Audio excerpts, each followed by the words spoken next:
ಕ್ರಿಸ್ತನ ಅಭಿಷೇಕವನ್ನ, ಆತನ ಗುಣಪಡಿಸುವಿಕೆ ಶಕ್ತಿಯನ್ನ ತಿಳಿದುಕೊಂಡು ಬರೇ ಬಟ್ಟೆ ಗುಂಡಿಯನ್ನ ಮುಟ್ಟಿದಳು, ಅವಳಿಗೆ ಸ್ವಸ್ಥವಾಯಿತು. ಹಲ್ಲೆಲೂಯಾ.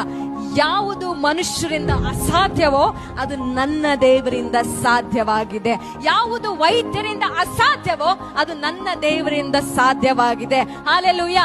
ಇವತ್ತು ರಿಪೋರ್ಟ್ಗಳು ಪಾಸಿಟಿವ್ ಮೇಲೆ ಪಾಸಿಟಿವ್ ರಿಪೋರ್ಟ್ಗಳು ಕೊಟ್ಟಿದ್ರು ಕೂಡ ಪರವಾಗಿಲ್ಲ, ಪರಲೋಕದಿಂದ ಒಂದು ರಿಪೋರ್ಟ್ ಬರುತ್ತೆ, ನನ್ನ ಮಗಳನ್ನ ನಾನು ರಕ್ತ ಕೊಟ್ಟು ಕ್ರಯಕ್ಕೆ ತೆಗೆದುಕೊಂಡಿದ್ದೇನೆ, ನನ್ನ ಮಗನನ್ನು ರಕ್ತ ಕೊಟ್ಟು ಕ್ರಯಕ್ಕೆ ತೆಗೆದುಕೊಂಡಿದ್ದೇನೆ, ಈತನು ಜೀವಿಸುತ್ತಾನೆ, ಸಮೃದ್ಧಿಯಾಗಿ ಈತನು ಜೀವಿಸುತ್ತಾನೆ, ಯಾವ ರೋಗವು ಇವನನ್ನ ಮುಟ್ಟೋದಿಲ್ಲ, ನನ್ನ ರಕ್ತ ಇವರ ಮೇಲೆ ಇದೆ ಎಂಬುದಾಗಿ. ಇವತ್ತು ಏನೇ ಡಾಕ್ಟರ್ ರಿಪೋರ್ಟ್ ಇರಬಹುದು, ಆ ವೈರಿಯ ಬಾಣವನ್ನ ಸೋಲಿಸುವುದಕ್ಕೆ ಕ್ರಿಸ್ತನ ರಕ್ತನ ಬಾಣ ಸದಾ ಸಿದ್ಧವಾಗಿ ನಿಮ್ಮ ಪರವಾಗಿ ನಿಂತಿರುವಂತದ್ದಾಗಿದೆ.